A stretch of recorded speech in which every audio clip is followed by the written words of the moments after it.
Donc, vous l'avez sûrement vu, le programme d'aujourd'hui permet, en tout cas, à rassembler plusieurs interlocuteurs aujourd'hui.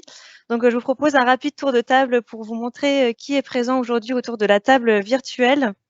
Donc, à mes côtés pour l'animation, il y aura donc Valérie Reznikov et Asma Moumni, les deux chefs de projet à l'ANAP. J'en profite pour remercier aussi Yves Beauchamp, qui est référent numérique à l'ANAP, pour sa présentation de cet après-midi. Donc, on a aussi l'honneur de recevoir de l'équipe nationale Corentine Nepel et Gabrielle Truel, mais aussi Anne-Sophie Agade de la CNAM. Donc, merci à vous de votre présence aujourd'hui. Merci aussi donc à Cyril Gauthier, porteur de projet Article 51 MNO, qui nous fera son partage d'expérience sur ces deux outils SI. Et je n'oublie pas donc le cabinet Opus Line, avec représenté aujourd'hui par Rosanne Guélec, Émile Blanchot et Violaine Margueron, qui sont aussi inclus en tout cas dans l'évaluation des projets Article 51. Pour revenir sur le programme d'aujourd'hui, donc nous commencerons par une introduction par l'équipe nationale. Puis, ce sera Cyril Gauthier qui nous fera donc son retour d'expérience en lien avec son expérimentation MNO. Puis, ce sera le tour du cabinet Opus Line de nous faire son témoignage. Et nous terminerons cette première partie de présentation par Yves Beauchamp, qui nous fera une présentation entre l'articulation finalement entre les projets Article 51 et les services numériques de coordination. Puis, nous terminerons donc par la séance de session de questions-réponses. Donc, je vous propose de commencer et je vous laisse la parole. Merci beaucoup. Donc, on va vous faire rapidement une introduction avant de commencer cette journée pour parler un peu de ce que représentent les systèmes d'information dans l'article 51. Déjà, ils sont présents dans la majorité des projets et donc ils sont indispensables à leur mise en œuvre. Et le principe des systèmes d'information dans l'article 51, c'est que l'objectif, ce n'est pas de développer des outils, mais bien des services. Et la généralisation, elle portera sur une expérimentation et un modèle organisationnel ou un modèle économique, et non sur un outil. Donc ça, c'est déjà les principes de base des systèmes d'information qui vont être au service du modèle économique, au modèle organisationnel, mais ce ne sera pas centré là-dessus. Ce qu'on identifie assez rapidement pour les systèmes d'information dans les expérimentations article 51, c'est ce triple enjeu, un enjeu de coordination avec la nécessité d'outils métiers pour la coordination entre les différents acteurs du parcours, qui est indispensable pour les expérimentations, en particulier pour les expérimentations qui vont se partager entre plusieurs secteurs, ville, hôpital et établissements médico-sociaux. Il y a aussi cet enjeu spécifique aux expérimentations article 51 d'évaluation et de facturation, où il y a des données indispensables, en particulier pour les données d'évaluation, à la démonstration de la réussite d'une expérimentation à faire remonter. Et puis, il y a cet enjeu de sécurité qui est inhérent au partage de données et de besoin de conformité RGPD. On a identifié progressivement des problématiques pour les projets 51, puisque ce sont démultipliés les solutions et les outils, et il y a pu avoir donc une concurrence avec les outils régionaux qui se développent dans chaque région. Et puis, il peut y avoir aussi une méconnaissance des acteurs sur les outils qui existent au niveau des régions. Et enfin, la dernière problématique qu'on identifie, c'est cette nécessaire anticipation dans les expérimentations de la sortie d'expérimentation, et donc d'identifier aussi cette problématique dès l'instruction pour s'assurer la facilité aussi d'articulation une fois sortie dans le cadre de ces systèmes d'information. On peut passer à la diapositive suivante. Et donc, progressivement, est devenu assez prégnant la nécessaire articulation avec la stratégie e-santé et les e-parcours en cours de déploiement au niveau à la fois national et régional. Dans le contexte national, il y a cette évolution depuis 2019 d'une doctrine technique actualisé annuellement en lien avec le virage numérique et qui donne un cadre technique et fonctionnel donc aux différents niveaux qui va s'appliquer au secteur sanitaire, médico-social et social. Et puis, il y a aussi le contexte régional avec cet enjeu en 2021 que soit abouti les déploiements et parcours sur tous les territoires et qu'il y a une nécessaire articulation à faire avec les projets article 51 et s'assurer qu'il y ait une bonne complémentarité. Et voilà, il faut savoir qu'à fin 2020, il y a quasiment toutes les régions qui ont sélectionné un éditeur de services numériques parmi les 4 opérateurs retenus au niveau national. Et donc, ces régions ont engagé des travaux pour mettre à disposition des outils auprès des utilisateurs, en particulier dans le cadre aussi des groupements article 51. Donc, on identifie progressivement cette nécessaire articulation avec les évolutions qui viennent. Et du côté article 51, nous, on essaye d'être de plus en plus dans l'anticipation de ces problématiques-là et on monte en ce moment un groupe de travail pour identifier aussi les bonnes pratiques pour les systèmes d'information et on essaye au maximum de se rapprocher des ARS et des grades pour faire évoluer l'accompagnement qu'on peut donner aux porteurs dans ce cadre-là. Merci beaucoup pour cette entrée en matière. Maintenant, je vais laisser la parole à Cyril Gauthier pour son retour d'expérience sur 2 outils SI mis en place dans son expérimentation. Donc, Monsieur Gauthier, c'est à vous. Merci beaucoup. Bonjour à tous. Alors, je vais d'emblée m'excuser pour mes erreurs de vocabulaire parce que je suis porteur de projet expérimentation IT51, mais je ne suis pas du tout développeur. Enfin, j'apprends depuis quelques années sur ce terrain, mais justement, je vais vous apporter une vision terrain. Un bref rappel, l'expérimentation article 51 MNO, c'est une expérimentation qui est passée en comité technique au CTIS en décembre 2018, qui a été publiée en janvier 2019, qui a débuté en avril 2019 et qui a inclus son premier patient en octobre 2019. Donc, c'est l'une des premières qui a commencé à inclure des patients. Donc, on commence à avoir un certain recul maintenant. C'est une expérimentation qui porte sur les parcours nutrition, obésité et chirurgie bariatrique et qui se base sur 3 innovations. La première, c'est une forfaitisation avec une gradation de l'intensité du parcours en fonction d'un profilage. Et la méthode de profiler les patients est la deuxième innovation. Et la troisième, c'est d'utiliser un outil de IETP. Et donc, pour cette expérimentation, on a dû travailler sur 2 volets ici. Le premier était un volet sur lequel on travaillait déjà, d'avoir un dispositif thérapeutique numérique de IETP, qui n'est pas un outil de coordination, j'insiste, c'est vraiment un outil de IETP. Et le deuxième, là pour le coup, qui était un outil de coordination, parce qu'on n'avait pas de logiciel métier parcours présentiel qui nous permettait de rentrer toutes les données nécessaires dans le cadre de l'expérimentation. Donc, je vais vous parler du premier SI qu'on a développé, qui est l'outil de e-parcours. Slide suivante. Alors, pourquoi Nuvi Nuvi, l'objectif était vraiment d'optimiser notre approche d'éducation thérapeutique qui était compliquée en présentiel, que ce soit sur une structure comme l'EMNO ou dans les établissements de santé, pour des problématiques de coûts et de masse salariale, d'effets centres aussi. Plus on développe l'ETP sur un centre, plus ça crée, à mon sens, une inégalité d'accès aux soins, parce que ça empêche certains patients qui habitent trop loin de venir. Et puis, c'était toujours très compliqué d'investir l'entourage, de faire venir l'entourage dans ces approches et dans ces parcours d'éducation thérapeutique. L'objectif de ces parcours, c'est vraiment transmettre la connaissance de la pathologie, mais aussi de la démarche thérapeutique. Et j'insiste, ils essayent vraiment avec ces outils de comprendre la démarche thérapeutique dans laquelle ils sont. Et l'avantage d'un outil de IETP, c'est que c'est aussi accessible facilement à l'entourage. Plutôt que de faire venir l'entourage, ils peuvent y accéder de manière, ils peuvent accéder à l'éducation thérapeutique en digital.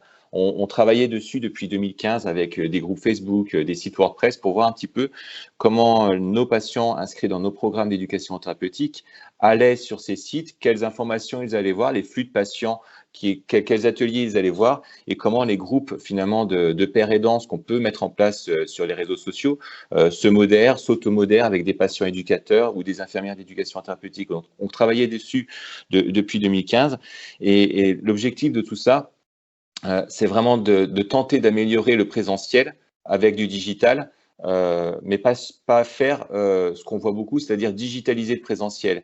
Et on a conçu cet outil parce que dans le monde de la medtech, on ne voyait pas d'outils encore à l'heure actuelle qui cherchent avec le digital à améliorer le présentiel. On voyait surtout des reproductions de ce qu'on fait en présentiel. Et c'est pour ça qu'on est parti sur la conception en interne. L'objectif aussi, c'est d'avoir une traçabilité du parcours pédagogique, pas du parcours présentiel, mais vraiment du parcours pédagogique et de la compréhension du patient. C'est-à-dire qu'on a une traçabilité de ce que comprend le patient dans le cadre du parcours de IETP. Donc, on peut passer à la slide suivante. Donc, on a eu beaucoup de parties prenantes. Donc, évidemment, l'EMNO, la structure qui porte l'expérimentation Article 51, des financeurs, l'ARS en fait partie, mais vous voyez, il y a d'autres financeurs et j'en parlerai, des accompagnements du monde de l'entreprise et puis des partenaires du monde de la medtech avec Interlude, le groupe PSIH et Devi. Slide suivante. Alors, les principales étapes. La première étape, ça a été de trouver le prestataire pour nous permettre de réaliser une forme de MOOC avec des fonctionnalités qui étaient très spécifiques. Logiquement, on s'est tourné vers l'ARS qui nous orientait vers une agence de com en santé, Interlude, avec qui ils avaient déjà travaillé. Donc, c'est l'ARS Bourgogne-Franche-Comté.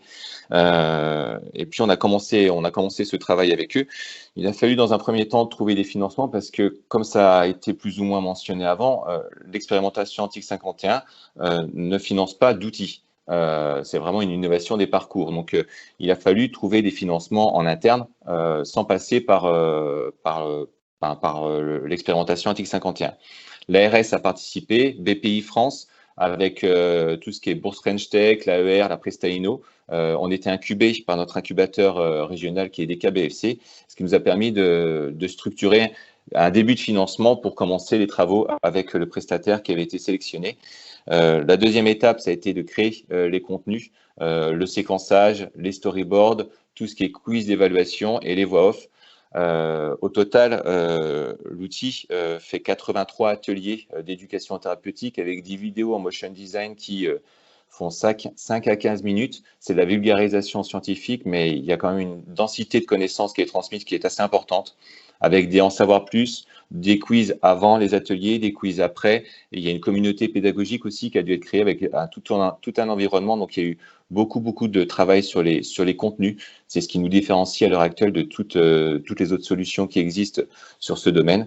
Et il a fallu construire avec le prestataire qui avait été retenu au départ, Interlude Santé, l'architecture du site qui est un WordPress poussé à son maximum avec un environnement graphique qu'il a aussi fallu travailler, ce qui n'était pas simple dans le domaine dans lequel on est.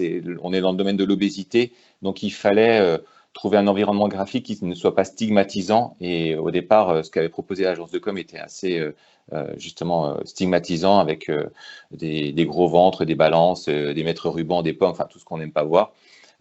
Et finalement, on en est arrivé à créer un environnement un peu cartoon, ludique, pas dessin animé, mais presque, sachant que le fond derrière reste très sérieux. Slide suivante. Alors, les difficultés, tout ça n'a pas été sans difficulté parce que la construction de l'outil a débuté avant le passage en comité, au CTIS. Donc, l'outil, on le construit depuis mars 2018. Donc, la première difficulté, ça a été le prestataire de départ, qui était une agence de com que l'ARS nous avait coopté, mais une agence de com, c'est pas des développeurs, et donc petit à petit, on s'est rendu compte qu'on commençait à leur demander beaucoup, et c'est plus on leur demandait, plus ils demandaient eux de leur côté des financements, et au bout d'un certain temps, on ne pouvait pas continuer comme ça, et on a fini par internaliser les ressources et changer de prestataire. C'est-à-dire trouver un prestataire qui répondait le mieux à nos attentes et internaliser les ressources, ça a été d'avoir une société qui est en interne, développeur, web designer, pour travailler sur nos contenus. Le manque de temps des professionnels, il y a une masse de contenu qui était impressionnant à écrire, donc ça a demandé beaucoup de temps, vraiment beaucoup de temps, ça nous a demandé 1 an et demi d'écriture, hein. Donc ça c'est quelque chose, à mon avis, si c'est à refaire, il faut l'anticiper et déléguer le plus possible les tâches, parce que ça demande vraiment beaucoup de temps. Les financements, ça aussi, c'est quelque chose dans lequel, moi en tant que médecin, je n'étais pas habitué à chercher des financements. Logiquement, je me suis orienté vers l'ARS, mais je me suis rendu compte que nos régions ont des moyens de nous accompagner avec tout ce qui est incubation, des financements via la BPI. Donc, il faut vraiment essayer d'élargir son horizon de recherche pour trouver des financements pour le système d'information. Et puis, il nous fallait, comme difficulté, il nous fallait faire évoluer la technologie, qui, je vous l'ai dit, est sur un WordPress, même poussé à l'extrême, qui est pas un code qui est adapté. Donc là, on a changé de prestataire et on est en train de faire une refonte complète avec un vrai back-end, avec des sites en front qui nous permettent finalement d'avoir une technologie qui est beaucoup plus rapide, parce qu'il y a du calcul de données des patients qui sont inscrits dessus qui doit être rapide et qui ne doit pas demander à une page de se charger en 15 secondes. Et puis l'autre difficulté, ça a été d'évoluer dans le monde de l'entreprise. Encore une fois, moi je suis médecin, donc c'est pas mon environnement. Et là, comme levier, les incubateurs, réseau entreprendre, tout ce qui est organisme d'accompagnement est plutôt spécialisé. Pareil, nous ont bien guidés pour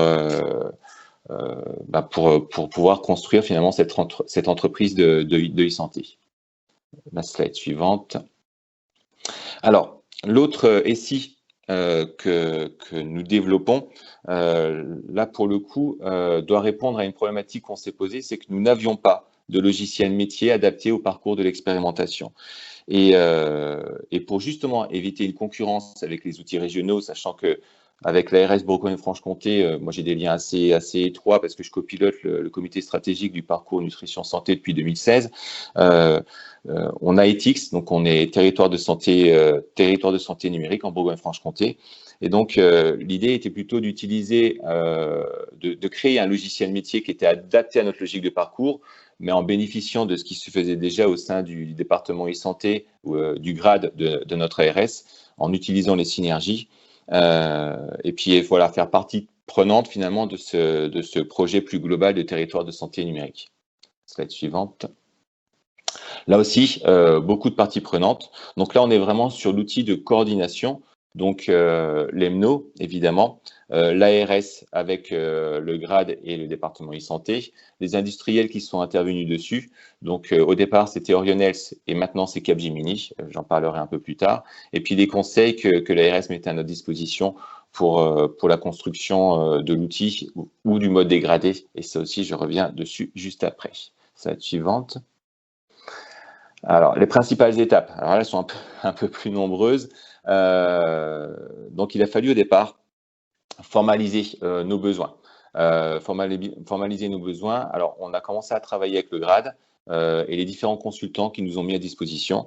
Il a fallu construire l'ensemble des données du parcours présentiel dont on avait besoin, avec toutes les relations entre ces données.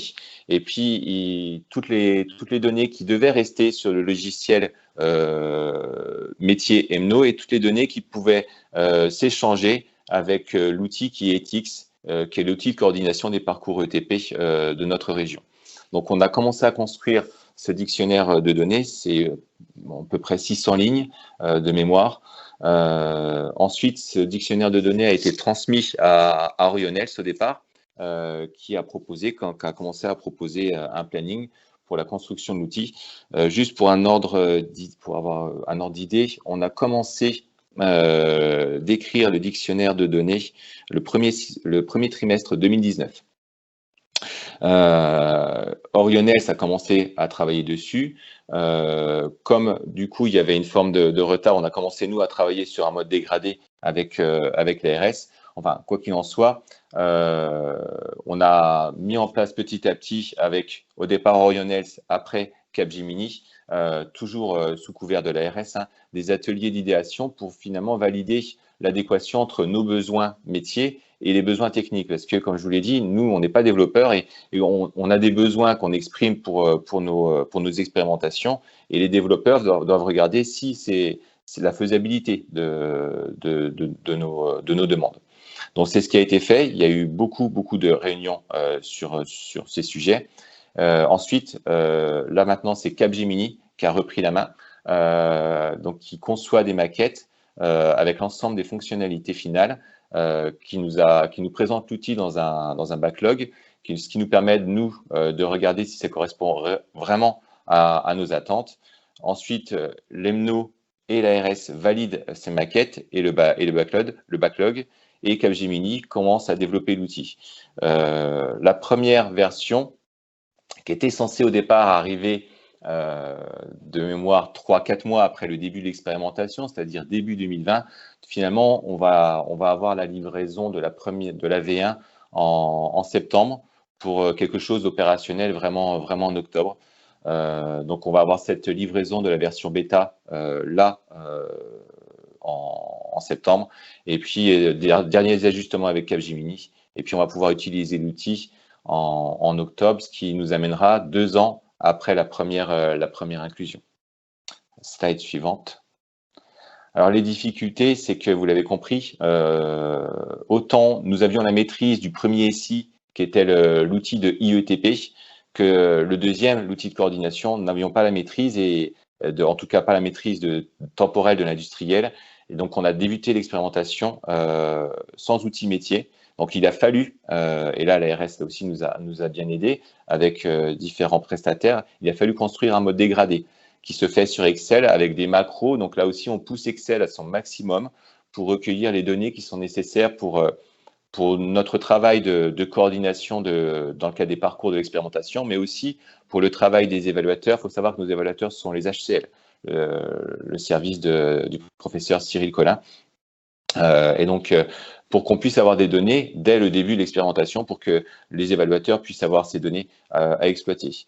Ensuite, il y a eu un changement d'industriel, c'est-à-dire qu'au départ, c'était Orionels, ensuite, c'est passé sur Capgemini, donc ça a induit des retards supplémentaires, et surtout, au niveau de nos équipes, il a fallu remobiliser nos équipes pour retravailler avec une nouvelle équipe et redéfinir un petit peu nos attentes, ce qui a créé un peu d'épuisement au niveau des équipes, de recommencer le travail, même si Capgemini a franchement pour le coup bien repris le dossier en main.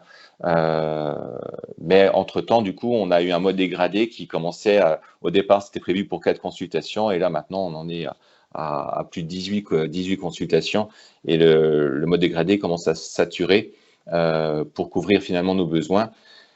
Finalement, notre outil métier qu'on attend, ça on est dans une situation là, on utilise un mode dégradé qui complexifie notre approche parce que ça demande parfois une double saisie. Et vous savez que la double saisie sur ces outils, c'est pas ce qui enchante le plus les professionnels de santé. Et puis ça va nécessiter surtout une reprise des données, c'est-à-dire que on est aux alentours de 350 patients inclus. Donc 350 patients inclus avec à peu près une dizaine de consultations. Donc ça va nécessiter quand même beaucoup de temps pour la reprise de données. Et puis, comme je l'ai noté, l'agilité des professionnels, voilà, elle est parfois mise à rude épreuve. Comme autre difficulté, c'est la quantité d'informations à créer et à traiter par les professionnels, c'est-à-dire par le porteur et ses équipes. Il a fallu créer beaucoup, comment expliquer ça? Il a fallu créer ce dictionnaire de données, ce qui a demandé quand même beaucoup de temps. Et ça aussi, c'est quelque chose, à mon avis, à anticiper pour les futurs porteurs, ou en tout cas les porteurs qui vont construire des SI dans le cadre de l'expérimentation, c'est-à-dire vraiment essayer d'emblée d'anticiper ce temps pour construire ce dictionnaire de données, des données qui seront intéressantes pour le parcours, mais aussi pour l'évaluateur. Slide suivante, et je crois que c'était fini. Oui, c'est ça. Voilà. Je vous remercie de votre attention. Donc, juste vision terrain, c'est-à-dire je vous apporte une vision de comment moi, comment moi et mes équipes surtout l'ont vécu. Je pense qu'il y a beaucoup de choses à faire. Je pense que ne pas se couper des outils qui existent déjà, c'est une première chose, c'est-à-dire bien connaître son environnement. Effectivement, il y a beaucoup d'outils qui existent. Certains répondent à nos attentes, d'autres pas. Voir quelle synergie on peut trouver. Et on a quand même des ARS et des régions. Alors peut-être que c'est spécifique à la nôtre en Bourgogne-Franche-Comté, mais qui sont vraiment proactives sur le sujet et qui n'hésitent pas à nous aider à construire ces outils, en particulier dans le cas des expérimentations article 51. Eh bien, merci beaucoup en tout cas pour ce riche partage d'expérience. Avant de donner la parole au cabinet Opusline, je vous rappelle que vous avez la possibilité de pour écrire toutes vos questions dans le chat pour qu'on puisse ensuite donc préparer la session de questions-réponses. Et donc maintenant, je laisse la parole aux consultants. Donc je ne sais pas lequel de vous prend la parole, mais c'est à vous. Je pense que c'est moi. J'invite mes collègues à rebondir s'il y a le moindre complément à apporter dans mes propos. Merci Monsieur Gauthier, c'était très intéressant et ça nous donne une bonne entrée en matière sur laquelle je vais pouvoir rebondir. Et c'est un joli parcours que vous avez jusque-là.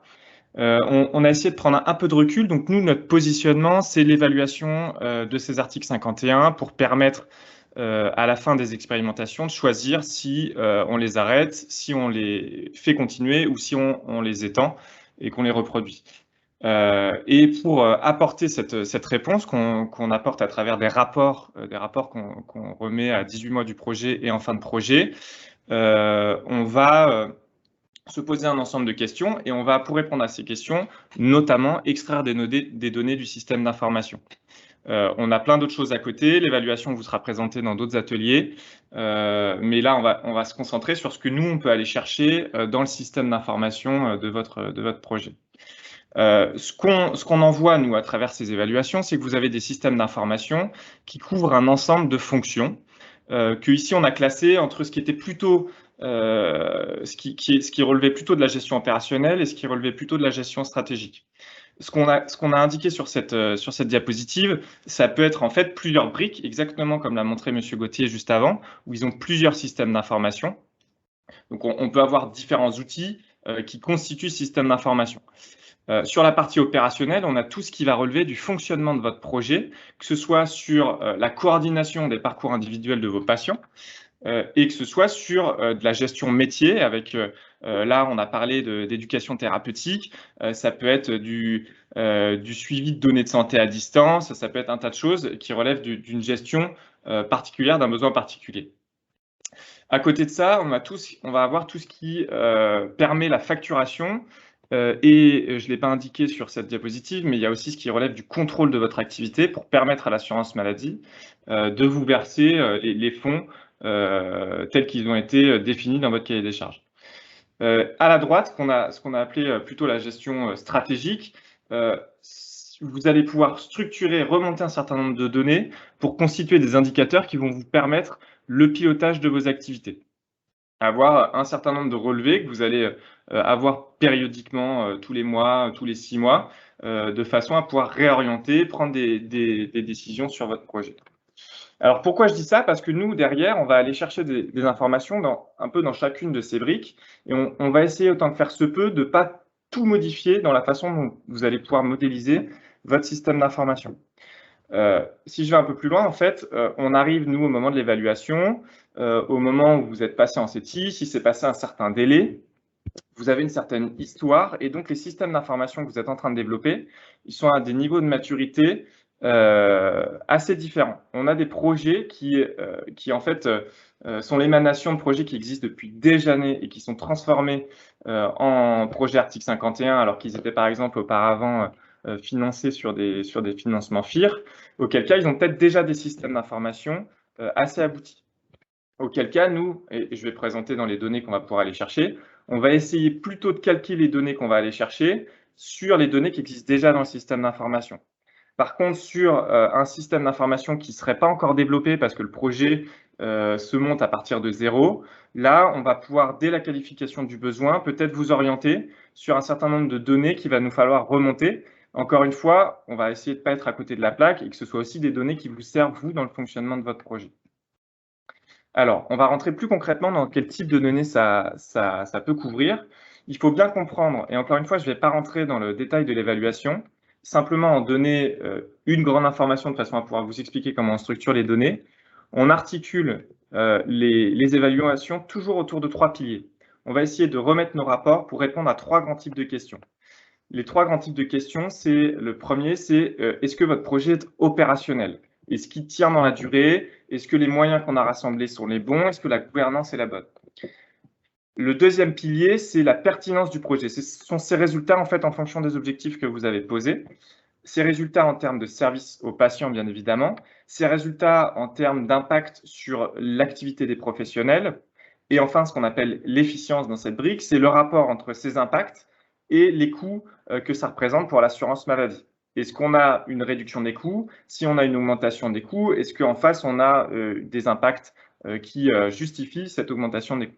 Donc, c'est l'analyse d'impact. Et enfin, le dernier grand point qu'on va évaluer, c'est la reproductibilité. Quelle est la capacité de votre projet à s'étendre dans d'autres lieux et contextes? C'est-à-dire qu'on est dans des projets article 51 qui ont vocation à transformer le système de santé, à permettre la transformation du système de santé. Et donc, bien évidemment, qui dit expérimentation, on se pose la question de comment on va pouvoir faire pour l'étendre. Est-ce que c'est extensible et comment c'est extensible? Pour chacun de ces piliers, on va se poser un certain nombre de questions évaluatives et pour répondre à ces questions évaluatives, on va aller chercher des données dans votre système d'information. Encore une fois, il n'y a évidemment pas que votre système d'information. Quand vous travaillerez sur les évaluations, on a heureusement un certain nombre de données qualitatives à côté, relevant d'entretien et autres. Dans le système d'information, sur la partie, sur le premier pilier, sur l'opérationnalité, on va chercher différents types de données. On va chercher tout ce qui est données de montée en charge de votre projet. Est-ce que vous avez le nombre de patients attendus? Est-ce que vous faites face à des refus? Est-ce qu'il y a beaucoup de sorties de parcours?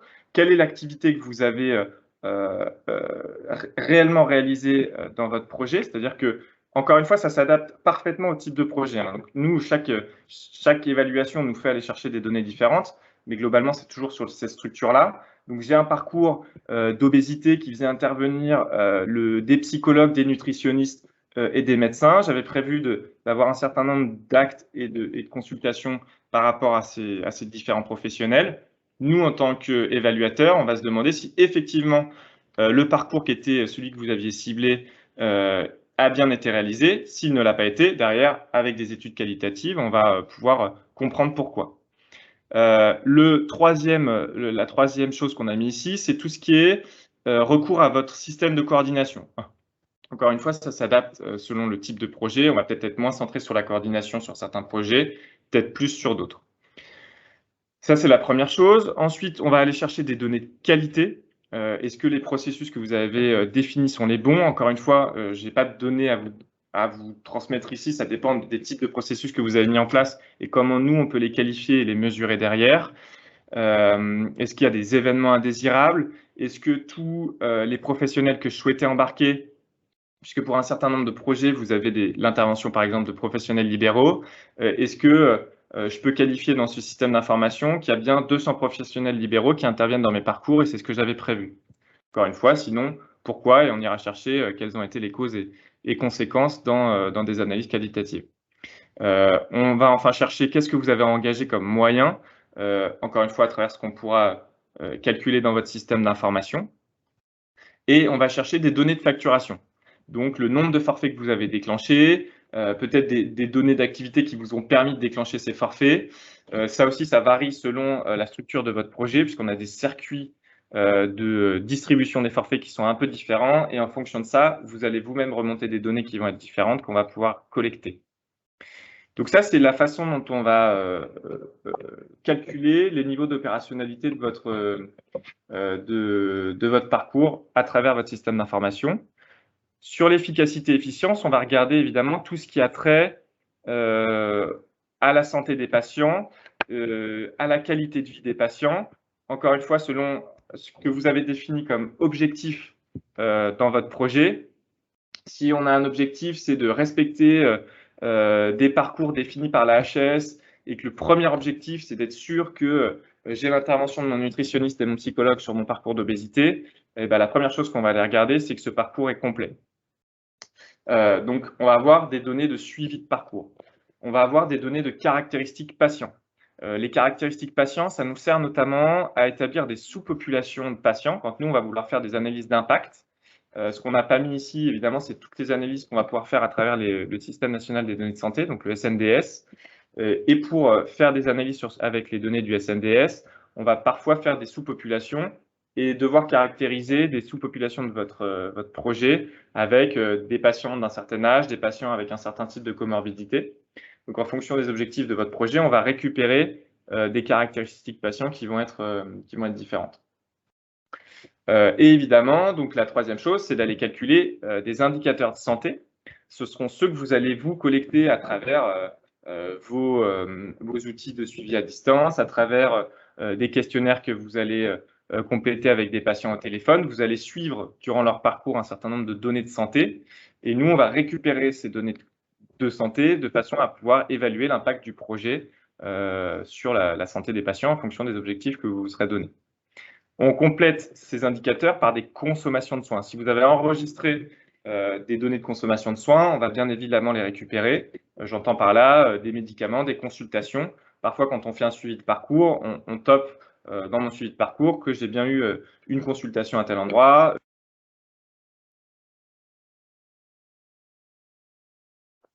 Ah, le micro est désactivé, non? Oui, on ne vous entend plus. On n'entend plus. C'est bon, vous devez m'entendre là, j'imagine. C'est bon? Oui, très bien. Okay, c'est bon. Donc, on récupère les données de consommation de soins. On peut récupérer, encore une fois, sur ces histoires d'impact patient, des données d'expérience patient que vous aurez collectées à travers des questionnaires, des données de montée en compétences des professionnels. Est-ce qu'ils ont réalisé les formations que je les ai invités à faire? Est-ce qu'ils ont été satisfaits de ces formations? Quelle a été leur expérience à travers ces formations? Voilà, donc ça, c'est pour tout le deuxième pilier sur l'efficience et l'efficacité. Alors, prenez pas peur, hein, là, je suis assez exhaustif dans tout le panel de données qu'on peut aller chercher. On sélectionne là-dedans, bien évidemment, les données qui sont pertinentes pour évaluer votre projet en fonction de ses objectifs. L'idée, c'est pas d'aller regarder tout sur tous les projets, parce que ce serait absolument colossal et ça n'aurait pas de sens. Sur le dernier pilier, sur la reproductibilité, en fait, on se resserre très souvent des données qu'on aura collectées sur les deux premiers piliers, sur la faisabilité et sur l'impact de votre projet. Et on essaie de les croiser avec des données qu'on peut récupérer dans d'autres territoires, des données de démographie, de besoins et d'offres de santé, de façon à se dire, est-ce que ce qui était opérationnel et ce qui a eu un impact dans votre région, dans votre contexte, ça aura la même opérationnalité, ça aura le même impact dans d'autres régions et dans d'autres contextes. Donc là, pour vous, en termes de système d'information, ça ne représente pas nécessairement d'informations supplémentaires de données supplémentaires à aller extraire. Voilà. Alors, dans les enseignements, du coup, de la petite expérience qu'on a de ces évaluations, puisque, encore une fois, je ne sais plus si je l'ai dit en introduction tout à l'heure, mais on est assez dans le début de ces évaluations, puisque les projets, pour les plus matures, commencent tout juste à être évalués. Pour la plupart, on est en ce moment dans la rédaction des protocoles d'évaluation, c'est-à-dire qu'on imagine la façon dont on va les évaluer et on liste, du coup, l'ensemble de ces données. On commence à avoir du recul quand même sur la façon dont les difficultés que vous pouvez rencontrer dans le développement de vos systèmes d'information, les questions que vous pouvez vous poser. Et donc, nous, ce qu'on peut en tirer à ce stade, c'est que, bien évidemment, il faut penser les usages dès le début du projet.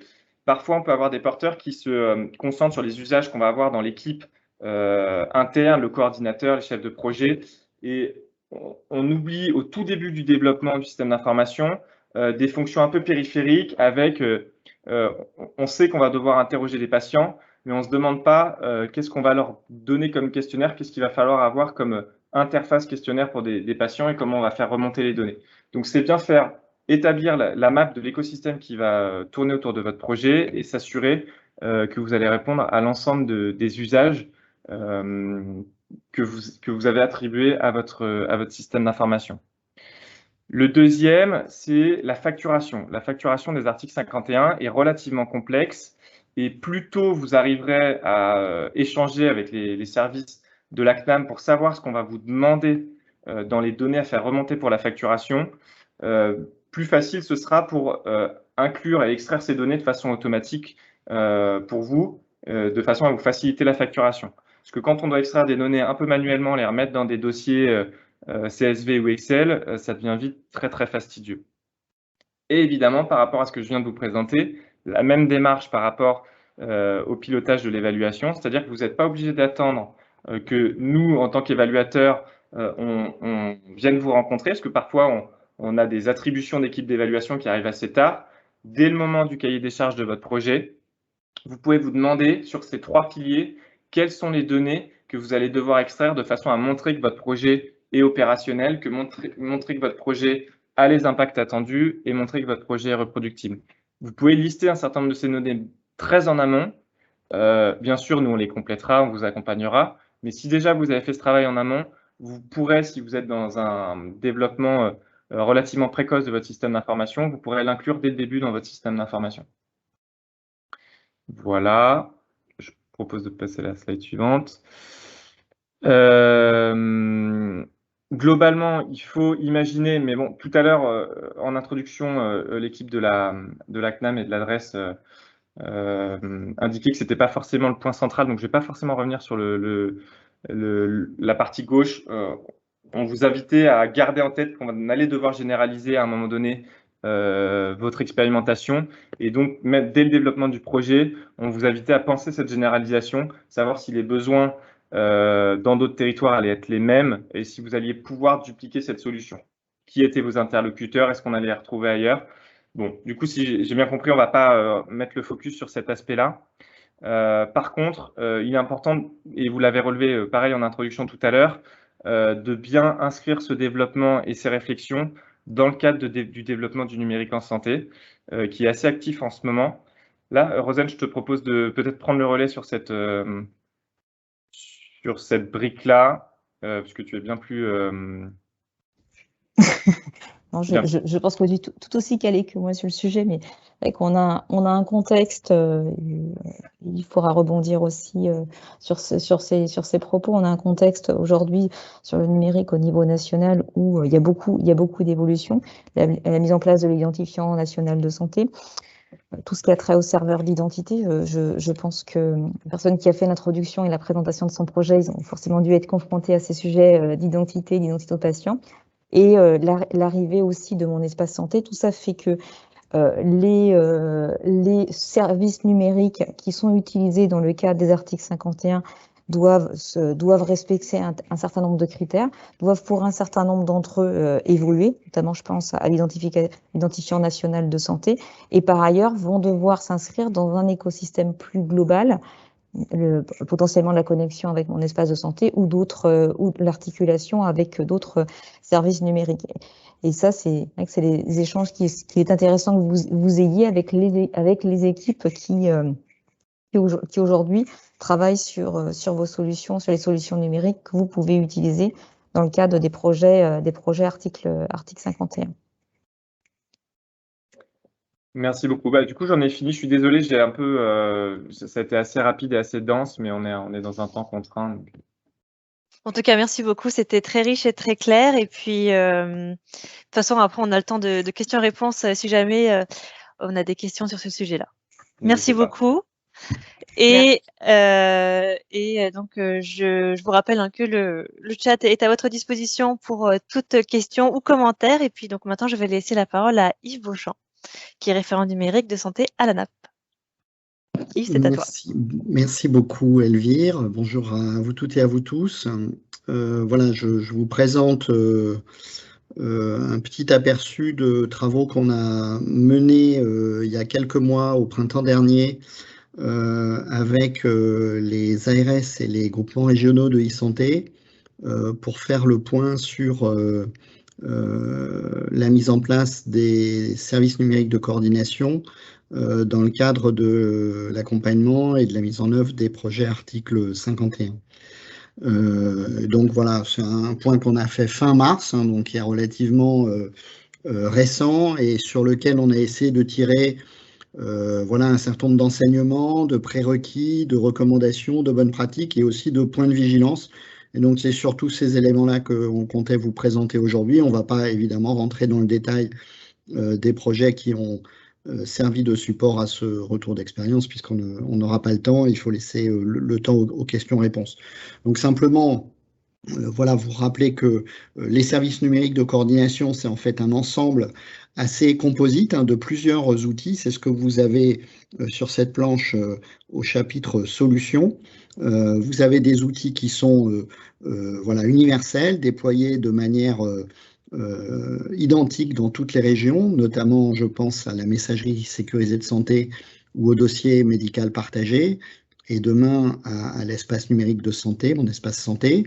Et puis vous avez des outils plus spécifiques qui s'attachent à outiller d'autres modalités de coordination entre professionnels et qu'on appelle les outils parcours, donc qui s'adressent, comme d'ailleurs la messagerie sécurisée de santé, le DMB, à l'ensemble des professionnels, quel que soit leur lieu d'exercice, en ville, en établissement de santé ou dans le médico-social. On peut passer à la planche suivante. Donc le programme e-parcours se déploie dans l'ensemble des régions, évidemment dans des modalités et à un rythme variable, mais il se trouve que désormais, en tout cas en métropole, toutes les régions ont fait en sorte de pouvoir disposer des outils adaptés pour pouvoir commencer à les déployer. Alors dans certaines régions, les outils sont très largement déployés et utilisés. C'est ce qu'on a vu précédemment avec le témoignage de M. Gauthier en Bourgogne-Franche-Comté. Et puis il y a d'autres régions qui sont à un démarrage, on va dire, plus précoce de ces travaux. Et bien entendu, il faut tenir compte de ces temporalités. C'est pour ça que, d'une manière générale, l'élément incontournable, c'est de vous rapprocher de vos agences régionales de santé, à la fois de votre référent article 51, mais aussi des référents sur le numérique en santé qui ont une vision panoramique du déploiement des outils numériques dans la région, et puis qui pourront aussi vous orienter vers les équipes ad hoc au sein des groupements d'e-santé qui sont les structures d'appui pour ces déploiements. On peut passer à la planche suivante. Donc voilà, on a dans ce retour d'expérience observé un certain nombre de réalisations dans 3 régions, en Pays de la Loire, en Bretagne et en Île-de-France. Et pour chacune d'elles, on s'est attaché à voir quels étaient les éléments déterminants autour de la mobilisation et de l'organisation des acteurs, bien entendu de la construction des outils, et puis quels enseignements généraux on pouvait en retirer, que ce soit en termes de points d'attention ou en termes de bonnes pratiques, de leviers, de facteurs de réussite. On peut avancer. Voilà, et donc en Pays de la Loire notamment, vous voyez qu'il y a trois projets qui ont fait l'objet d'une réalisation, d'une concrétisation autour des outils de système d'information. Vous voyez un petit peu comme tout à l'heure en Bourgogne-Franche-Comté que c'est le plus souvent une panoplie d'outils qui permettent de construire la solution globale dont l'ensemble des professionnels ont besoin. Et on voit ici très clairement que voilà, les outils de base comme la messagerie ou le dossier médical partagé sont utilisés, ainsi que les outils de coordination plus ciblés et éventuellement d'autres développements. Alors, si on peut passer à la planche suivante. Voilà, les éléments d'enseignement, hein, je pense que c'est surtout ces éléments-là qu'il faudra qu'on vous invite à retenir et à intégrer. Et d'ailleurs, ils se recoupent assez largement entre l'ensemble des régions qu'on a observées. Donc évidemment, il faut éviter de démultiplier de manière excessive les outils parce que voilà, il y a un besoin de rationalisation, de réutilisation, de mutualisation des outils qui existent, et puis parce que bien souvent l'idée selon laquelle on ira plus vite en repartant de zéro et en allant directement au but, plutôt que de réutiliser et de transformer un outil existant, ben, en fait, elle est souvent mise en échec, cette idée. Et alors, en ce qui concerne voilà, les leviers de réussite, bien entendu, et on l'a déjà dit depuis le début de cet après-midi, pouvoir vous rapprocher au plus tôt, le plus en amont possible, aussi bien de vos référents numériques en ARS que des équipes des groupements d'appui santé, à la fois pour qu'ils puissent vous aider à préciser les contours de vos besoins en termes d'équipement numérique, et puis s'assurer d'une adéquation possible entre ces besoins et les outils qui sont disponibles dans la région, intégrer les problématiques de délai, de préparation, de réalisation, de mise au point, intégrer ça aussi dans le plan de charge de l'ensemble des équipes. C'est vraiment des éléments essentiels. Et puis bien entendu, on l'a déjà dit aussi, vous avez trois types de besoins à couvrir. Ceux qui concernent la coordination des professionnels qui participent à la prise en charge, à l'accompagnement des patients tout au long de leur parcours, le traitement des données qui sont nécessaires à l'évaluation du dispositif article 51, et puis la partie facturation combinée des activités. On peut passer à la planche suivante. Donc voilà, les autres exemples en Bretagne, voilà, avec évidemment des outils différents. La Bretagne étant une région qui a déployé ces outils e-parcours de manière relativement récente, mais qui a pu assez tôt proposer des mécanismes d'accompagnement, en tout cas à certains projets. Et donc si on regarde sur la planche suivante les enseignements qui reviennent, voilà, vous retrouvez l'idée d'impliquer vraiment le plus en amont possible pour différentes phases d'études et de préparation, le référent ARS et le groupement e-santé, parce que finalement ce temps de cadrage initial est vraiment important pour mettre votre projet et son équipement numérique sur la bonne voie, et de manière à arriver le plus sûrement possible à un résultat pertinent pour vous. Et puis donc en dernier point, en Île-de-France, donc l'Île-de-France, un petit peu comme la Bourgogne-Franche-Comté précédemment, une région qui pouvait capitaliser sur des travaux antérieurs qui avaient été réalisés dans les années 2015-2018.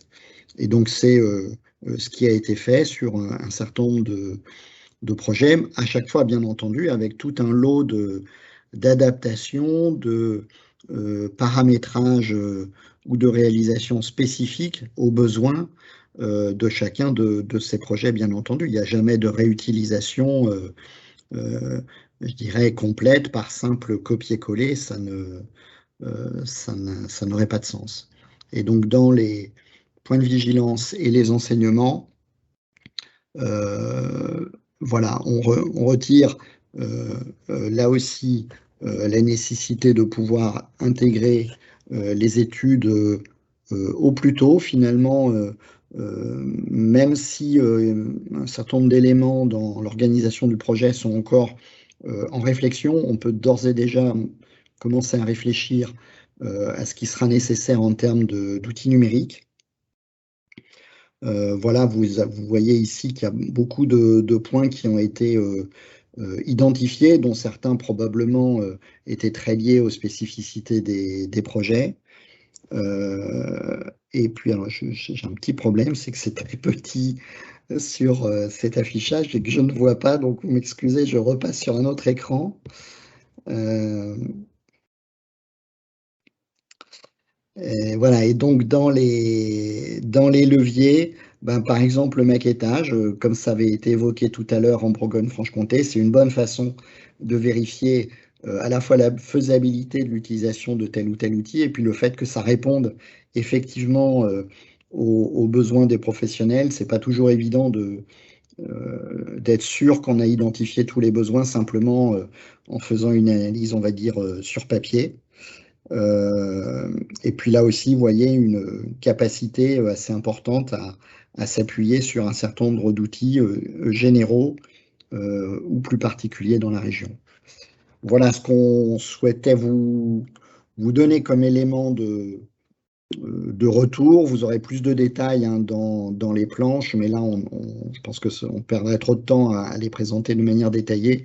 Et je pense qu'il est préférable de prendre en compte vos questions, voilà, vos propres interrogations ou vos attentes.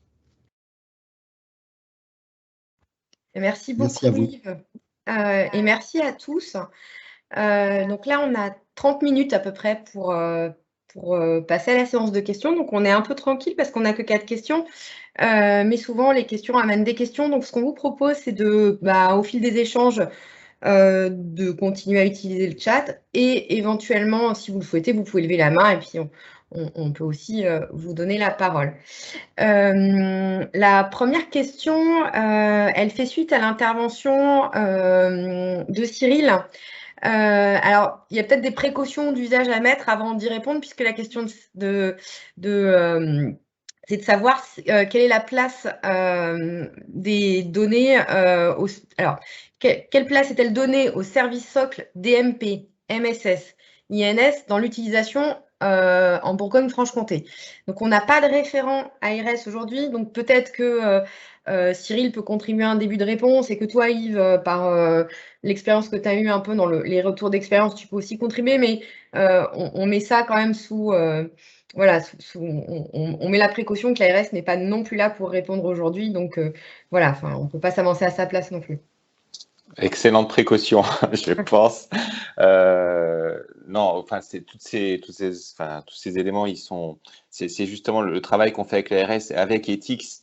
J'insiste, hein, c'est un travail en collaboration. On va pas refaire ce qui existe déjà. Et nous, dans Ethics, tous ces éléments, ils sont présents. Donc, nous, on a une identification de nos patients avec le NIR. Les 5 traits d'identité-vigilance, tout ce qui nous permet d'identifier correctement nos patients. Ensuite, le lien entre notre outil de coordination et Ethics se fait, et tout le reste se fait sur Ethics. Et là, pour le coup, effectivement, c'est plus à mon référent ARS e-santé de répondre, mais normalement, tout est, enfin, ils en tiennent compte, hein. Ça, c'est sûr. Ok. Merci beaucoup, Cyril. Oui, juste, pardon. Oui, vas-y, Corentine, bien sûr. Intervenez vraiment autant que vous voulez. Hein, Pardon, Valérie. Je vais compléter ce que vient de dire Cyril, mais tous vous... Alors, je ne sais pas si vous m'entendez. Si? Non. On t'entend, Corentine, hein?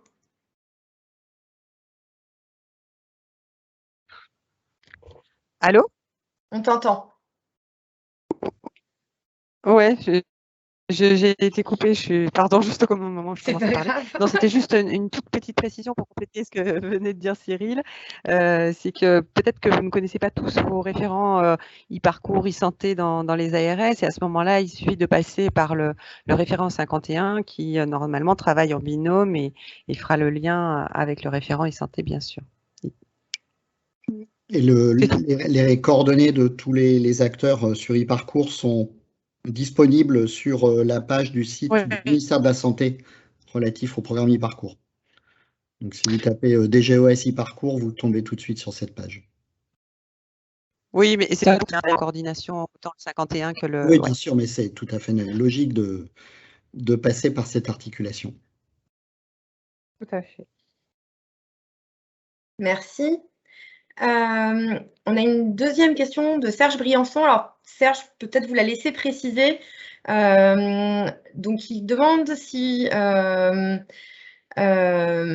médecin devant... Alors, oui, non, j'ai la suite de la question. Si on pourrait avoir une présentation du fonctionnement du SI vu de la chaise du médecin. Et par vue de la chaise du médecin, il parle du médecin qui est devant son ordinateur et qui doit mettre en données tout le parcours du patient, de facturation, de pilotage, etc. Je ne sais pas si vous voulez préciser peut-être votre question, Serge, et à qui vous la posez, si c'est plutôt à Cyril ou... Oui, bah, Cyril, évidemment, oui. Donc, moi, j'ai été particulièrement impressionné par l'importance des partenaires, des schémas, des combinaisons, donc qui ont pris un temps de développement extrêmement important. Donc, c'est intéressant. Mais là, ma question, c'était bon, est-ce qu'on pourrait voir l'outil final, comment ça fonctionne, qu'est-ce que ça apporte par rapport aux médecins, ou pas seulement aux médecins, mais à l'ensemble des utilisateurs, en fait, qui vont faire fonctionner cette plateforme, pour qu'on ait une idée un peu de ce que peut être un système d'information sur un autre article 51. C'était ça mon idée, de vraiment le voir dans le concret. D'accord, bah c'est une bonne idée. En fonction des différentes spécialités, le fonctionnement opérationnel, le pilotage, la facturation, ce serait bien. Alors, je ne sais pas s'il marche déjà pour celui-là, mais je serais particulièrement intéressé de voir ça. Bah, c'est très clair, je laisse Cyril répondre. Je pense que la démonstration online aujourd'hui est peut-être un peu compliquée, mais la communauté pratique, elle est faite pour nouer des relations. Donc, je ne demande pas immédiatement. Hein. Non, alors, compris. je vais répondre, il y a plusieurs volets. Le système d'information de parcours IETP est complètement opérationnel, on l'utilise déjà depuis le début de l'expérimentation, parce que c'est ce que je vous ai dit, j'ai eu la main dessus. Donc du coup, j'ai pu le développer à la vitesse à laquelle on le souhaitait, et il a été opérationnel dès le premier patient inclus. Donc on a une vision en consultation, c'est surtout l'infirmière qui a cette vision, c'est-à-dire en un écran, on voit le parcours pédagogique, hein. Pas le parcours présentiel, mais on voit le parcours pédagogique du patient. On voit tout de suite là où il a des difficultés en termes de compréhension, d'acquisition de compétences, et on voit là où il n'a pas de difficulté. Donc, ça permet en consultation de cibler les éventuelles difficultés. Donc ça, c'est opérationnel. Alors, évidemment, ce n'est pas aujourd'hui que je vais vous faire la démonstration, mais ça fonctionne. L'autre système d'information, c'est le système de coordination. Et comme là, je vous l'ai dit, on a eu du retard parce qu'il y a eu un changement d'industriel. On a déjà nos maquettes. Je suis pas sûr que j'ai le droit de vous les montrer, mais on est sur un outil qui permet de faciliter la vie du praticien en consultation. L'idée, c'est que ces deux outils communiquent et puissent échanger les données de manière à ce qu'en consultation, on n'ait qu'un seul et même outil. Et voilà, celui-là, on est en phase de finalisation. L'outil de facturation, ça, c'est plus aussi avec, je ne sais pas, c'est la CNAM. Hein. Au départ, on envoyait des fichiers Excel, et là, ça y est, il y a l'outil de facturation qui fonctionne. Ou moi, c'est mon chef projet qui, tous les mois, utilise l'outil qui est mis à disposition avec nos accès par la CNAM pour la facturation des forfaits.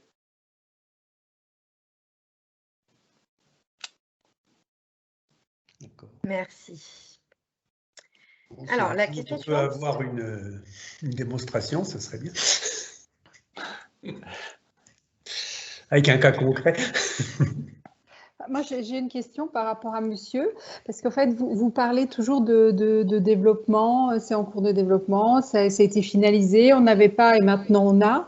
Mais du coup, qui finance tout ça? Parce que nous, dans l'expérience qu'on a, on travaille avec le GRAD, avec l'ARS, mais chaque fois qu'ils font appel aux prestataires pour de nouvelles requêtes, pour de nouveaux développements, c'est des coûts qui sont extrêmement importants. Et il y a d'énormes blocages. Donc, qui finance tout ça? C'est pour moi la question. Oui. Les deux SI sont financés de manière différente. L'outil de coordination, comme je l'ai expliqué, nous n'avons pas voulu faire de deuxième couche par rapport à ce qui se faisait déjà en ARS Bourgogne-Franche-Comté. Donc, ça passe par l'ARS, le GRAD, le département e-santé, et effectivement avec un circuit qui peut prendre du temps et qui parfois, on voit des sommes assez impressionnantes passer. Le premier outil, qui est le système de IETP, là, pour le coup, le financement, ça a été un financement interne, hein, c'est-à-dire que on a cru au projet et puis on a trouvé des financements tout seul, quoi. on a monté une société et on a conçu un dispositif thérapeutique numérique, une SAS, et on a trouvé des financements à la BPI, la région, des financements internes, hein, une levée de fonds, des investisseurs, et voilà.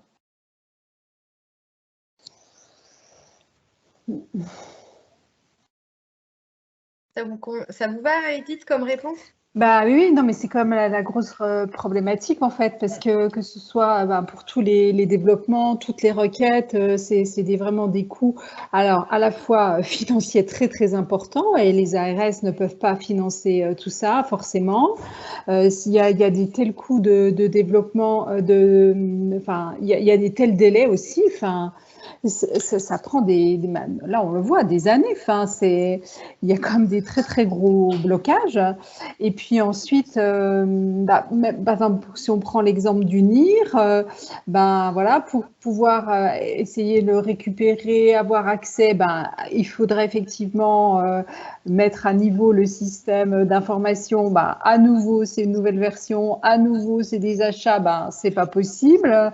L'extraction des données, nous on en est encore là, ça coûte, il faut avoir des outils, il faut remettre 130 000 €. Donc l'ARS ne peut pas actuellement remettre 130 000 € pour avoir l'outil qui permettra d'extraire les données du système d'information. Donc voilà, ça pose quand même toute la problématique autour de ça en fait.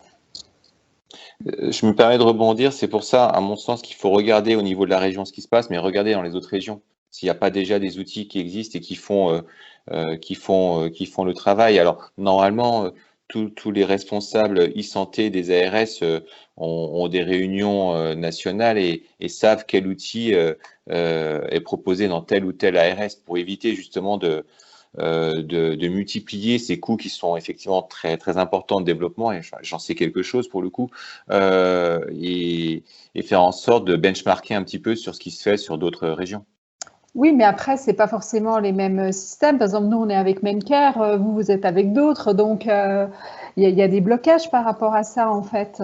À mon avis, ce n'est pas parce qu'il y a quelque chose dans une région qui va pouvoir être importé et mis dans notre système qu'on a, nous, qu'on a avec l'ARS et le grade.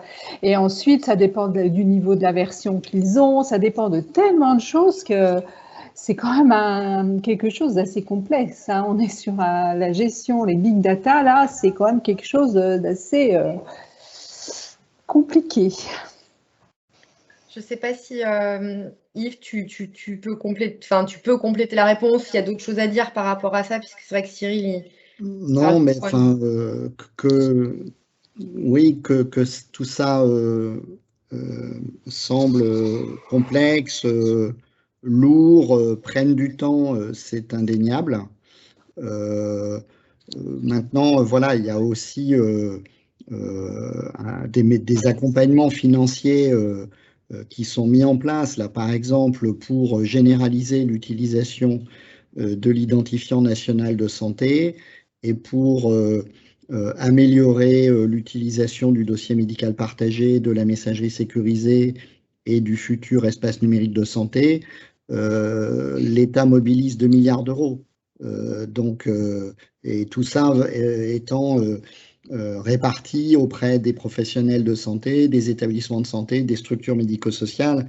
Donc, vous voyez qu'il y a malgré tout des moyens de financement importants qui sont mobilisés. Alors, ceci dit, l'existence de ces moyens financiers ne suffit pas à faire disparaître la question des délais de mise en œuvre, parce que les travaux prennent forcément un peu de temps.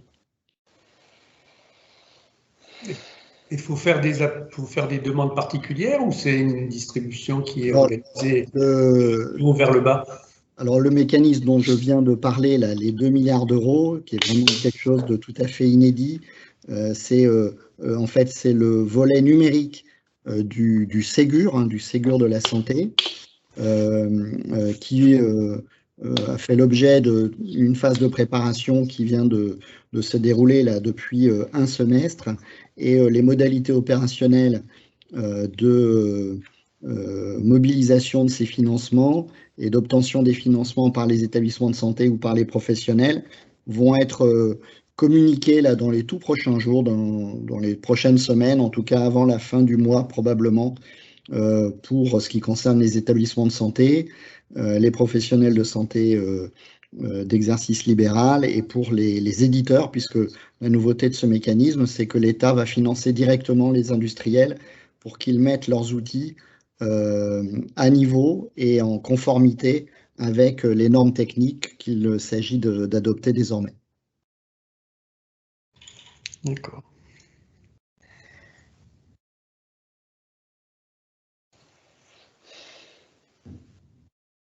On vous entend pas? Ah oui, j'ai coupé mon micro parce que c'est très bruyant chez moi. On a une question de Serge qui demande, alors c'est très précis, peut-être que finalement la question elle ne concerne pas que les intervenants d'aujourd'hui, mais elles peuvent peut-être trouver une réponse dans la communauté. Serge demande si parmi les systèmes d'information 51, certains auraient développé une fonction de construction des courbes de croissance de l'enfant.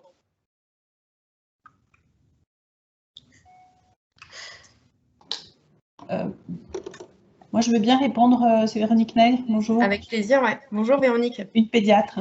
Ouais. Bonjour. Merci. Dans les SI, je ne sais pas, mais en tout cas, il y a quand même beaucoup de systèmes d'information à leur hospitalier comme Orbis. Je parle d'Orbis parce que c'est celui qu'on utilise nous au CHU de Nice. Qui ont ces modules. Alors, j'imagine quand même que ça doit être utilisable ou transposable. Il y a aussi Calimco, qui est un logiciel qui fabrique les courbes de corpulence. Mais il n'est pas intégrable. Il n'est pas intégrable. Il est verrouillé, ouais. Il est autonome et puis il n'est plus du tout maintenu. Donc, peu malheureusement. Mais ceux des dossiers des hôpitaux, vous avez creusé ça aussi? Parce qu'il y a Axigate, il y a Orbis qui ont des modules pour construire les courbes de corpulence. D'accord. Non, je n'ai pas exploré, j'ai cherché. Alors après, nous, dans OBpedia, c'était une des questions, mais je me permets du coup, puisque j'ai la parole. J'écoutais, voilà, je connais aussi Cyril Gauthier, puisqu'on a travaillé en Franche-Comté ensemble. Nous, notre problème sur un projet qui est national, OBpedia, qui touche 9 régions, c'est que j'entends bien qu'il faut travailler avec les régions et les e-parcours et que ce sera plus rentable, sauf qu'il n'y en a pas partout des e-parcours utilisables actuellement. Nous, en PACA, la dynamique, elle vient de commencer et si on attend qu'il soit disponible, je pense qu'on aura fini une partie de nos inclusions. Donc, on se retrouve avec OBpedia, avec 4 régions sur 5 qui vont construire un SI presque des novo, et puis les autres qui vont travailler avec leurs e-parcours régionaux. Donc, ça va manquer d'unité, ça va être vraiment compliqué à gérer, et je pense à évaluer aussi après derrière, puisqu'on va se retrouver avec des données qui ne vont pas être sur les mêmes SI, parce que dans les régions qui ont des e-parcours, les ARS ne vont pas accepter qu'ils participent à et qu'ils mettent leurs données dans le SI qu'on va construire. Donc, voilà, ça, c'était vraiment, je trouve, une difficulté. Et puis, pour du coup répondre sur la partie courbe de corpulence, nous, on va travailler avec Avitam sur le SI OBpedia. J'ai déjà travaillé sur PACO avec Avitam et là, avec Avitam, il y a des modules de construction de courbes. Donc là, vraiment, il faut qu'on partage. En effet, moi, je suis tout à fait d'accord avec tous les échanges sur le fait qu'on est tous à refaire la même chose, chacun dans notre coin, souvent, et c'est vraiment du gâchis de temps et d'argent. Je trouve que je ne sais pas comment on peut faire, mais le partage me paraît indispensable. Et ça peut être aussi un blocage pour un éditeur. Exactement. Voilà. Alors peut-être peut donner comment dire, j'ai pas d'éléments de réponse à proprement parler à votre question, parce que le constat, il est tout à fait juste, et c'est effectivement une des limites du dispositif actuel, c'est que même s'il y a 4 outils qui ont été sélectionnés dans le cadre d'un appel d'offres national, voilà, ce sont bien ces 4 outils qui sont répartis dans l'ensemble des régions, et donc il n'y a pas d'unité autour d'un outil unique. Ceci dit, justement, dans les retours d'expérience qu'on a fait récemment, on a vu que la région Bretagne et la région Pays de Loire, de mémoire, avaient pu s'entendre pour que, bien qu'elles aient des outils différents a priori, les travaux faits dans une des 2 régions soient utilisés dans l'autre sans avoir à redévelopper. Et donc, ils ont trouvé les moyens d'organiser le partage du même outil sur un de leurs projets article 51. Donc, c'est probablement une approche qui peut être encouragée quand elle est faisable. Oui, mais vous imaginez sur 9 régions, bon, ça va être compliqué quand même. La spécificité du projet de Véronique, c'est que c'est un projet interrégional, en fait. Oui, je comprends. Voilà. Après, bon, même si les outils techniques sont différents, il y a tout un ensemble de parties des projets de construction du SI qui peuvent être mutualisés autour de la définition des processus, la définition des données, la spécification des développements dont on a besoin. Ça, c'est des travaux qui peuvent être mutualisés ou en tout cas partagés entre régions et simplement compléter chacun autant que de besoin. Mais il restera bien entendu que s'il y a 3 ou 4 éditeurs qui équipent ces 9 régions, à un moment donné, il faudra passer par une déclinaison à 3 ou 4 reprises d'un développement analogue. À ce stade, moi, j'ai pas de solution miracle à proposer. Non, mais j'attendais pas forcément de solution miracle, c'était juste pour alimenter les échanges et puis pour l'avenir, voilà aussi, sur des partages de projets. Après, en effet, on travaille ensemble depuis le début et on a construit le cahier des charges du SI et les items ensemble, bien sûr. On l'a pas fait 9 fois, mais en effet, après, on se rend compte, parce que nous aussi, on n'est pas, voilà, pour la plupart, nous sommes des soignants et on n'a pas forcément ni cette formation ni cette culture, et on se rend compte du temps quand même extrêmement important, malgré le fait qu'on sait très bien ce qu'on veut et on a défini les items de développement après derrière. Et vraiment, on n'a pas imaginé, nous, pour un autre projet qui s'appelle PACO, qui est régional, on n'imaginait pas du tout qu'on allait passer autant de temps à la construction de ce SI, qui enfin est disponible, mais on a 400 dossiers à rentrer maintenant, parce qu'on a dû commencer avant. Donc voilà. Oui, et c'est pour ça qu'on incite pour les nouveaux projets qui sont en train d'émerger en ce moment, de faire cette prise en compte de la dimension SI vraiment au plus tôt, parce qu'on sait bien que les délais de conception, de réalisation, parfois de financement, peuvent avoir un impact lourd par rapport à la dynamique de vos projets. Oui, je confirme, Corentine de l'équipe nationale, je confirme ce que vient de dire Yves. C'est vrai que vous avez les premiers projets, on font un peu les frais, on n'avait pas anticipé suffisamment ce volet SI, et maintenant on va faire beaucoup plus attention pour les prochains. Et sur OBPedia, vous êtes même en lien avec les ARS et le référent 51 sur le projet pour avoir une espèce de coordination là-dessus? Oui, avec tous les référents, mais ça fait du coup un travail avec 9 ARS. Oui. Se parlent entre elles, oui, certainement. Okay. En tout cas, nous, on parle avec eux. Non, mais pour coordonner. Oui. D'accord, très bien. Voilà, mais finalement, voilà, on aura au moins 4 outils différents, probablement. Ouais. Voilà. Alors, ce qui est sûr, c'est que le développement d'outils, normalement, n'est pas financé, pas sur l'article 51. Ça, on s'en est rendu compte aussi, oui, tout à fait. Sur PACO, si, c'était prévu, et c'était sur du FIR, et l'ARS nous a soutenus sur le financement. C'était prévu pour PACO, par contre, en effet, pour OBPedia, nous ne l'avions pas budgété, donc on se débrouille. Et du coup, Gabrielle de l'équipe nationale aussi, dans le cadre d'OBPedia, il n'y avait pas justement des opérateurs communs entre les 9 régions qui pourraient mutualiser, où il peut y avoir une mutualisation Alors, je ne sais pas si mes collègues sont en ligne, là, mais je ne crois pas. Alors, moi, je fais partie d'une région, comme je vous disais, dont le e-parcours n'est pas encore suffisamment opérationnel de toute façon. Voilà, être utilisé. Donc, on va être 4 régions sur les 5 à utiliser le même, qui sera Avitam, qui est un prestataire différent. Et on va construire avec l'outil. Et les 5 autres vont travailler avec leur propre e-parcours. Donc, j'imagine sur les 5, peut-être qu'il y en aura, ça, je n'ai pas les détails, peut-être qui ont le même prestataire, mais ça fait quand même voilà, un certain nombre de... Enfin, on sera au moins 6, on aura au moins 6 outils différents. Enfin 6, non, un peu moins, mais bon, peu importe. Je vois Charlotte qui lève la main. Charlotte, c'est une question qui fait suite à tout ça ou c'est une nouvelle question? Non, c'est juste pour compléter. En fait, Charlotte Baudry de la SRAU Nutrition en Pays de la Loire. Donc, on travaille aussi sur le projet OBPedia.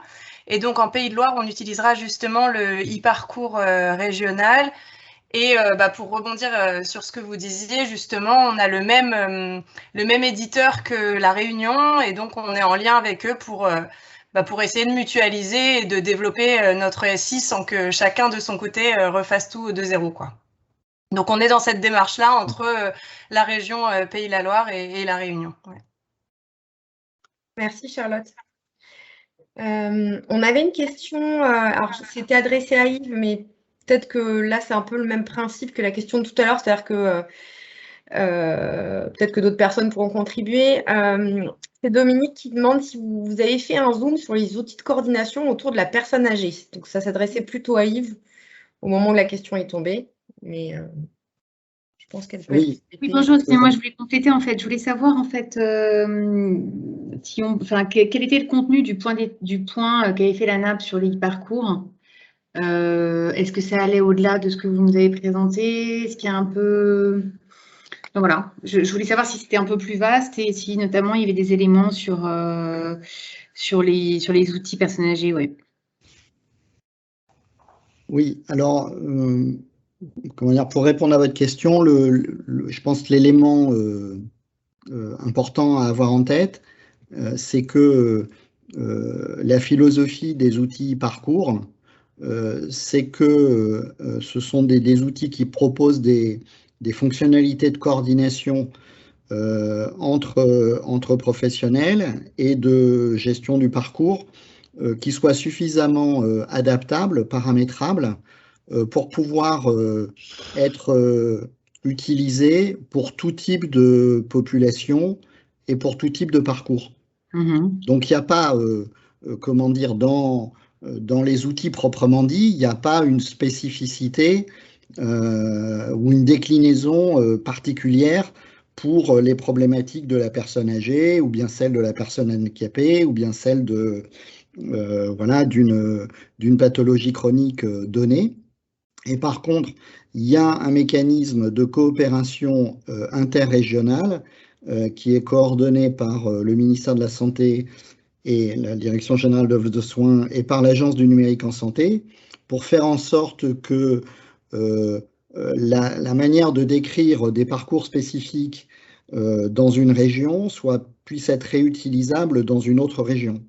Donc, si par exemple la région Grand Est s'intéresse au parcours du patient diabétique ou au parcours du patient BPCO et qu'une autre région veut travailler ou travaillera demain sur la même thématique, qui puisse partager les éléments d'analyse, d'études, de description des parcours, même de paramétrage des outils. Et donc, ça peut aussi, bien entendu, s'organiser autour de la question de la coordination de la personne âgée. Ceci dit, la personne âgée, c'est comment dire, un sujet qui en soit tellement vaste qu'on peut aussi l'aborder sous plusieurs angles et plusieurs thématiques. Et en tout cas, voilà, les outils de coordination ne sont pas spécialisés pour une situation ou un type donné, ils ont vocation à être voilà, d'un usage relativement universel, et ensuite on les complète, on les paramètre en fonction d'intentions plus particulières. D'accord. Et du coup, est-ce que du coup le panorama dont vous nous avez parlé tout à l'heure est public et est-ce qu'il est exhaustif sur l'ensemble des régions du coup? Le petit retour d'expérience là que j'ai présenté, voilà, il sera documenté dans une publication qui va sortir là dans le courant de l'été, mais qui sera pas beaucoup plus détaillé que ce que je vous ai présenté aujourd'hui. Par contre, la publication, elle va être beaucoup plus large, puisqu'elle va aborder plusieurs aspects du développement des outils e-parcours en région, et elle va être complétée d'un document qui peut vous intéresser, qui va être une sorte de document très pratique à destination des professionnels de santé, des porteurs de projets, pour expliquer de manière illustrée quelles sont les règles qui s'appliquent en matière de partage et d'échange d'informations, et quelles sont les limites, à la fois toutes les possibilités du partage et de l'échange d'informations, puisque la réglementation a beaucoup évolué sur ce point ces dernières années, et elle donne maintenant de réelles possibilités pour que la réalité de l'approche parcours coordination fonctionne sur le terrain. Et bien entendu, il y a dans ces aspects réglementaires, il y a aussi à un moment donné une limite qu'on essaiera d'illustrer dans ce document qui sera publié cet été. Et sinon, on a publié d'autres travaux sur la thématique du parcours et du numérique. Vous avez sur le site de l'ANAP un dossier avec plusieurs documentations à cet égard que je pourrais vous renvoyer ou vous en donner le lien par Valérie, par Elvire, par Asma, si vous voulez vous y référer. Ensuite, ma question, c'était, alors effectivement, il y a les éléments pratiques pour les porteurs de projets, de gestion de projet, de prérequis techniques, mais c'était aussi pour savoir, pour avoir un peu un point d'étape, comme vous le disiez, sur où en sont véritablement, de manière opérationnelle, les outils parcours en région, quoi. Au-delà de ce qu'on trouve sur les sites des ARS quand on va sur les sites des ARS, en fait, vous voyez, c'est bon, ok, il y a Pacoglobule, mais concrètement aujourd'hui, Pacoglobule, dans la vraie vie, c'est combien de professionnels, c'est qui, ça marche bien, enfin, vous voyez, enfin, c'est un peu pas opération vérité, mais je veux dire un point un peu transparent sur où ça en est pour qu'on sache quand on est nous. Enfin, moi, je travaille à la FNMF, donc une fédération de mutuelles avec des gestionnaires d'établissements sur tout le territoire. Et c'est vrai, quand on va avoir une vision globale, en fait, on se rend compte que c'est un peu difficile. Écoutez, je vous invite à... Enfin, je fais une annonce, là, je profite de l'occasion. Ça va être officialisé dans les tout prochains jours, mais je pense que, comment dire, je peux le dévoiler maintenant sans prendre de risques. La DGOS, avec l'appui de l'ANAP, va organiser une journée nationale e-parcours qui va en fait se dérouler en 2 demi-journées, les 28 septembre et 1er octobre prochains, et qui seront l'occasion de faire un bilan d'étape de l'ensemble de la mise en œuvre de ces projets dans les régions, d'avoir des témoignages de professionnels qui s'en servent, avec, voilà, pour certains d'entre eux, un recul assez important, et puis pour d'autres, une découverte. Et donc la journée du 28 septembre va plutôt être axée sur le déploiement des outils de coordination autour des dispositifs d'appui à la coordination. Et la journée du 1er octobre sera, elle, plus spécifiquement destinée aux autres formes de prise en charge coordonnée, et notamment les communautés professionnelles de santé et les dispositifs de type article 51. D'accord. Donc voilà, 1er octobre, avec la DGES, on vous présentera et on organisera une série de témoignages, d'échanges, de tables rondes sur la situation de ce dispositif tel qu'on peut l'appréhender aujourd'hui. Ok. Et donc ce sera 28 septembre et vous avez dit 1er octobre. 2 2 sessions qui auront lieu l'après-midi de 14h30 à 17h chacune. En visio? En distanciel, oui. En visioconférence. Et voilà, la communication officielle de ces 2 événements est sur le point de sortir, là, probablement la semaine prochaine, avec une communication croisée de la DGOS et de l'ANAP. On n'a plus de questions. On a dépassé de 3 minutes, donc c'est parfait. On n'est pas trop en retard. Je te laisse. Je remercie tout le monde, autant tous nos intervenants. Les présentations étaient vraiment claires et pédagogiques et j'espère que, en tout cas, ça a répondu aux attentes de la majorité. Merci aussi à tous les membres qui ont apporté de l'échange et des réponses entre membres, puisque c'est aussi la vocation de la communauté de pratique. Et je te laisse conclure peut-être, Elvire. Sur ce, très bon week-end à tous et puis à bientôt. À bientôt.